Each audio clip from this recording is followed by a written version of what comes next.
BJP പ്രതിനിധി S Nandu ചേരുന്നു. Nandu, Devaswom board president തന്നെ പറയുകയാണ് ഈ കണക്കിൽ പിഴവുണ്ട്, ഈ കണക്ക് ശരിയല്ല. അപ്പോൾ ഈ കുറ്റം അവർ സമ്മതിക്കുകയാണ്, അല്ലാതെ നിഷേധിക്കുന്നില്ല. അയ്യോ അങ്ങനെയൊന്നും അല്ല എന്ന് നിഷേധിക്കുന്നില്ല. പക്ഷേ കഴിഞ്ഞ ദിവസം ഒരു വാർത്ത മുൻ ദേവസ്വം പ്രസിഡന്റ് PS പ്രശാന്ത് പറയുന്നത് കേട്ടു. നന്ദഗോവിന്ദം ഭജൻസിനെ ആണ് ആദ്യം വിളിച്ചത്, ഈ പരിപാടിക്ക് വിളിച്ചത്. അതുകൊണ്ട് അന്ന് ആ സമയത്ത് അവരെ വിളിച്ചെങ്കിലും കുറച്ച് ദിവസം കഴിഞ്ഞപ്പോൾ അവർ പറഞ്ഞു അന്നത്തെ ഡേറ്റ് ഞങ്ങൾക്കില്ല, അതുകൊണ്ട് അന്ന് വരാൻ കഴിയുന്നില്ല. പക്ഷേ റെക്കോർഡിൽ നന്ദഗോവിന്ദം ഭജൻസ് എന്ന് എഴുതിപ്പോയി. അത് അത്തരത്തിലൊരു പിഴവാണ് സംഭവിച്ചത്. അല്ലാതെ നന്ദഗോവിന്ദം ഭജൻസ് വന്ന് നടത്തിയെന്നെങ്ങും പറയുന്നില്ല. പേര് വെച്ചപ്പോൾ അങ്ങനെ മാറിപ്പോയി എന്നേ ഉള്ളൂ എന്ന് പറയുന്നു.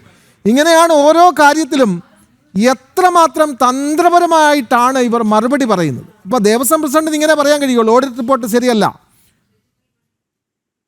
ഓഡിറ്റ് റിപ്പോർട്ട് ഒന്നുകൂടി പരിശോധിക്കണം, ഒന്നുകൂടി ശരിയാക്കാനുണ്ട് എന്ന് പറയുന്നു. അല്ല, വളരെ ചുരുക്കത്തിൽ ഒരു സാധാരണപ്പെട്ട ഒരു പൊതുസമൂഹത്തിൻ്റെ ഭാഗം എന്നുള്ള നിലയിൽ നമ്മൾ ആദ്യം തന്നെ അതിനെ പറയേണ്ടത് LDFിലെ അമ്പലക്കൊള്ളക്കാരും അതുപോലെ തന്നെ UDFിലെ നീലക്കുറുക്കന്മാരും ചേർന്ന് കേരളത്തിലെ സാധാരണക്കാരൻ്റെ വിശ്വാസത്തെ പിഴിഞ്ഞ് കാശുണ്ടാക്കുന്ന അവസ്ഥയിലൂടെയാണ് കേരളം കടന്നു പോകുന്നത് എന്നുള്ളതാണ് സാധാരണക്കാരൻ്റെ ഒരു മൈൻഡ് സെറ്റ്.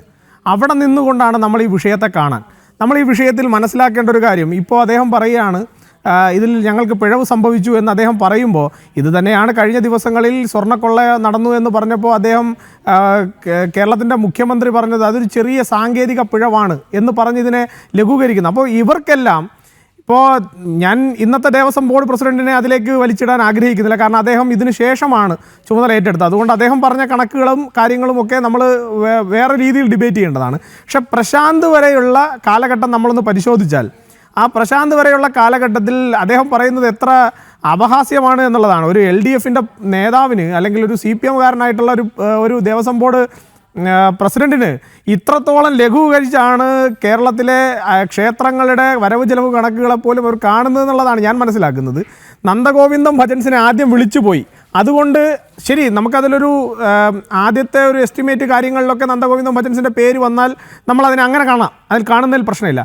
പക്ഷേ ഓഡിറ്റ് റിപ്പോർട്ടിൻ്റെ ഭാഗമായി വരുന്ന ആക്ച്വൽസിൽ അല്ലെങ്കിൽ സർക്കാർ സ്പെഷ്യൽ കമ്മീഷണർ സമർപ്പിച്ച ഓഡിറ്റ് റിപ്പോർട്ടിൽ എങ്ങനെയാണ് നന്ദഗോവിന്ദം ഭജൻസ് വന്നത്, അതിൻ്റെ പേരിൽ എങ്ങനെയാണ് തുക എഴുതിയെടുത്തത് എന്ന് ചോദിച്ചാൽ അതിന് മറുപടി ഇങ്ങനെ ഒരു അപഹാസ്യമായ രീതിയിലാണ് പറയുന്നതെങ്കിൽ, നമ്മളൊക്കെ കണ്ണ് തുറന്നിരിക്കുമ്പോൾ നമ്മുടെ കണ്ണിൻ്റെ മുന്നിൽ നിന്ന് വെട്ടിച്ച് എടുത്തുകൊണ്ട് പോയിട്ട് നമ്മളോട് പറയുകയാണ് അതൊരു വെട്ടിപ്പല്ല എന്ന് പറയുന്ന നിലയിലാണ് ഞാൻ അതിനെ കാണുന്നത്, ഒരു സാധാരണക്കാരൻ എന്നുള്ള നിലയിൽ.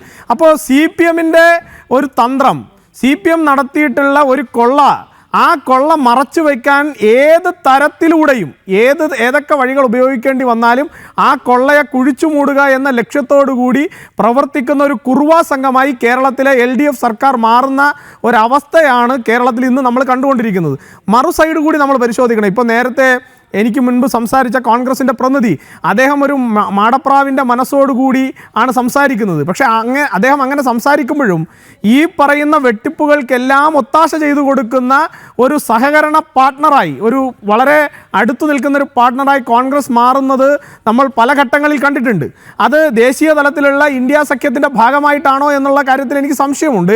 പക്ഷേ നിങ്ങൾ നോക്കൂ, സ്വർണ്ണപ്പാളി കട്ടെടുത്ത വിഷയത്തിൽ എത്രത്തോളം ശക്തമായി ആദ്യം കോൺഗ്രസ് പ്രതികരിച്ചിരുന്നോ, ആ നിലയിൽ ഇന്ന് കോൺഗ്രസിൻ്റെ ഏതെങ്കിലും ഒരു നേതാവ് ആ വിഷയത്തിൽ പ്രതികരിക്കാൻ മടിക്കുന്നു എന്ന് കാണുന്നത് തന്നെ സ്വാഭാവികമായും ഈ വിഷയത്തിലൊരു അഡ്ജസ്റ്റ്മെൻറ്റ് നടന്നിട്ടുണ്ട് എന്ന് സാധാരണക്കാരന് ബോധ്യപ്പെടുന്ന നിലയിലേക്കാണ് കാര്യങ്ങൾ വരുന്നത്.